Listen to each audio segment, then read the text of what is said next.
आ!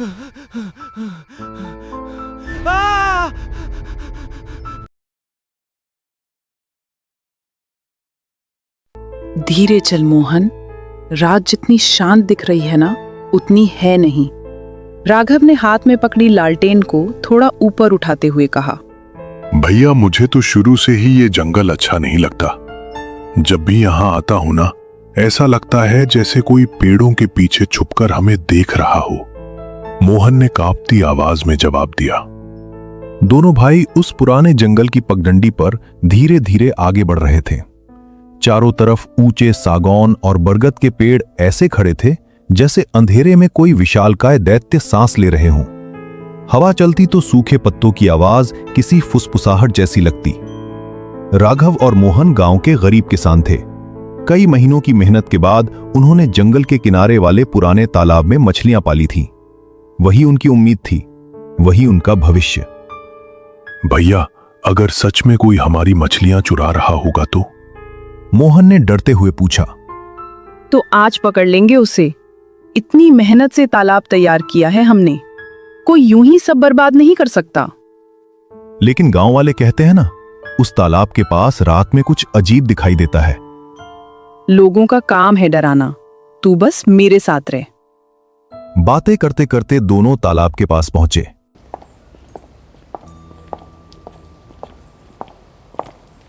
लेकिन वहां पहुंचते ही दोनों के कदम जैसे जमीन में जम गए। तालाब के किनारे दर्जनों मछलियां बिखरी पड़ी थीं।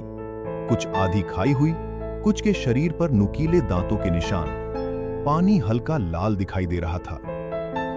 हे भगवान, मोहन के हाथ से लालटेन लगभग छूट गई। ये किसने किया? राघव बुरी तरह घबरा गया। भैया, कोई आदमी ऐसा नहीं कर सकता। देखो ना, किसी ने इन्हें पकाकर नहीं खाया, कच्चा नोचा है। राघव झुककर एक मछली देखने लगा। उसकी आंखें डर से फैल गईं। इसके शरीर का आधा हिस्सा गायब है। मुझे यह बिल्कुल अच्छा नहीं लग रहा भैया, चलो वापस चलते हैं। तभी अचानक ऊपर पेड़ों से खर्र की आवाज आई। दोनों ने एक साथ सिर उठाया। एक बूढ़ी औरत पेड़ की मोटी डाल पर बैठी थी। उसके लंबे सफेद बाल नीचे लटक रहे थे। आंखें अंधेरे में चमक रही थीं। मोहन का गला सूख गया और तभी वो औरत धीरे धीरे मुस्कुराई। उसकी मुस्कान इंसानों जैसी नहीं थी। भाग मोहन! राघव ने उसका हाथ पकड़ा और दोनों जान बचाकर दौड़ पड़े। पीछे से औरत की तेज हंसी पूरे जंगल में गूंज रही थी। दोनों हांफते हुए अपनी झोपड़ी में पहुंचे और दरवाजा बंद कर लिया। वो क्या थी? मुझे वो औरत तो नहीं लग रही थी भैया। पक्का कुछ तो बात है। कौन होगी भैया? मोहन कांप रहा था। मैं नहीं जानता, लेकिन इंसान नहीं थी। ये मुझे भी लग रहा है, वो औरत तो नहीं थी। पूरी रात दोनों को नींद नहीं आई। बाहर हवा चलती तो लगता कोई झोपड़ी के चारों तरफ घूम रहा है। सुबह हुई तो थोड़ी हिम्मत लौटी। भैया, अब क्या करेंगे? अगर हम तालाब छोड़ देंगे तो भूखे मर जाएंगे। इतने मेहनत से मछली डाले थे। मुझे लगता है कि गांव वाले सही बोलते हैं। आज रात फिर जाएंगे, लेकिन इस बार तैयारी के साथ। इतने मेहनत से मछली डाले हैं तो छोड़ तो नहीं सकते। शाम ढलते ही दोनों फिर जंगल की ओर निकल पड़े। इस बार उनके हाथों में लाठियां थीं। आज जंगल और भी डरावना लग रहा था। न झींगुरों की आवाज, न पक्षियों की, जैसे पूरा जंगल मर चुका हो। तालाब के पास पहुंचते ही एक सड़ी हुई बदबू ने उनका दम घोट दिया।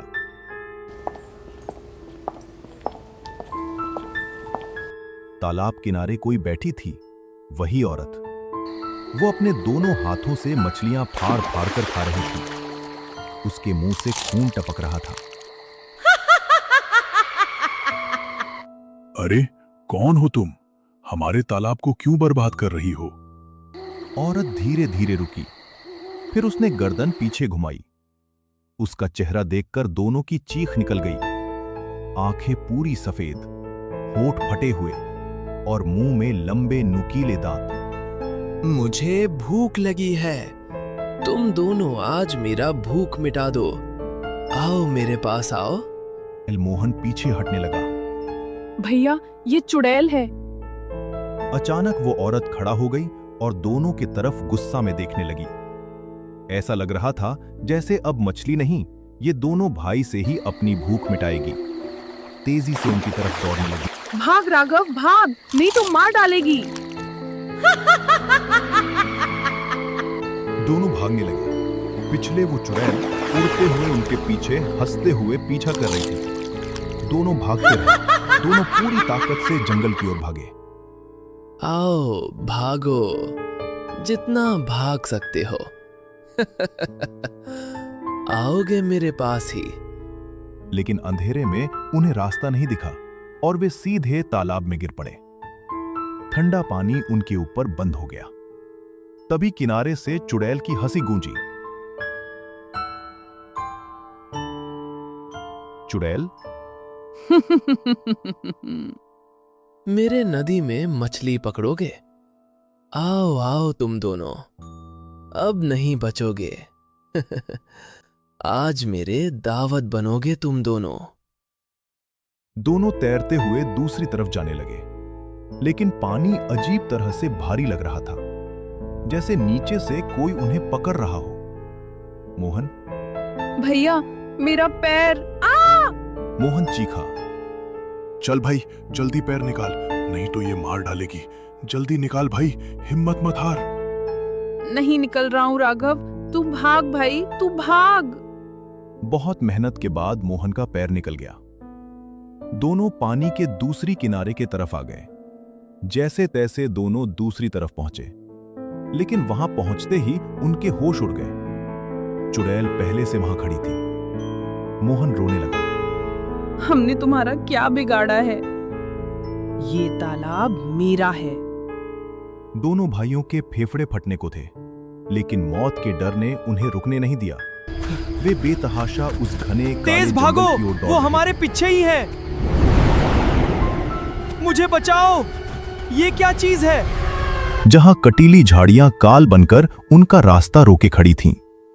सूखी और नुकीली टहनियां किसी धारदार खंजर की तरह उनके जिस्म की खाल को चीरती जा रही थीं। घावों से टपकता हुआ गर्म खून ठंडी जमीन पर गिर रहा था, लेकिन दर्द महसूस करने का वक्त नहीं था। जो यहां आता है वो जिंदा वापस नहीं जाता। रुको। ठीक उनके पीछे उस भयानक अंधेरे से घिरे सन्नाटे को चीरती हुई चुड़ैल की डरावनी आवाज गूंज रही थी। उसकी विभत्स कानों के पर्दे फाड़ देने वाली हंसी और सूखी हड्डियों जैसी चरमराहट हर पल उनके और करीब, बिल्कुल उनकी गर्दनों के पास आती जा रही थी। ऐसा लग रहा था कि उसकी बर्फीली सांसें अब उनके जिस्म को छूने ही वाली हैं। आखिरकार दोनों झोपड़ी तक पहुंचे और अंदर घुसकर दरवाजा बंद कर लिया। धराम, बाहर किसी ने जोर से दरवाजा पीटा। मैं भूखी हूं, दरवाजा खोलो। मोहन डर के मारे रो पड़ा। भैया, वो आ गई। राघव ने कुल्हाड़ी कसकर पकड़ ली। डरना मत, जब तक मैं हूं कुछ नहीं होगा। बाहर से फिर आवाज आई, लेकिन इस बार आवाज उनकी मां जैसी थी। राघव, बेटा, दरवाजा खोल। मोहन की आंखें फैल गईं। भैया, माँ।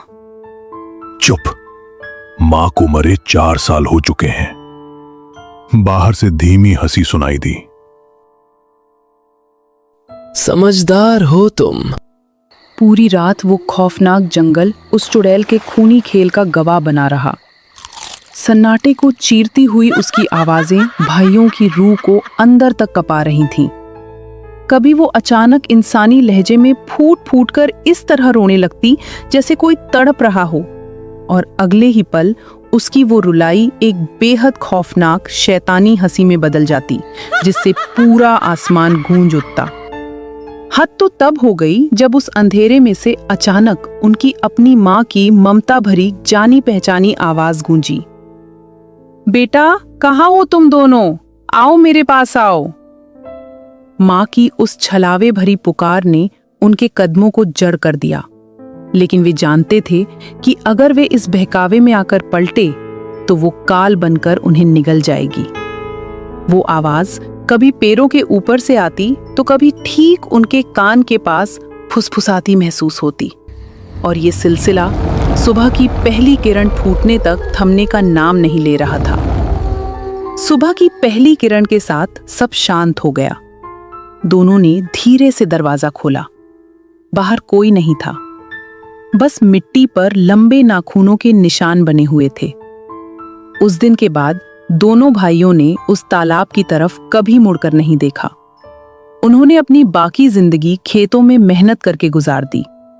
लेकिन गांव वाले आज भी कहते हैं, अमावस्या की रात उस तालाब के पास कोई औरत बैठी दिखाई देती है, जो कच्ची मछलियां खाते हुए बस एक ही बात दोहराती रहती है,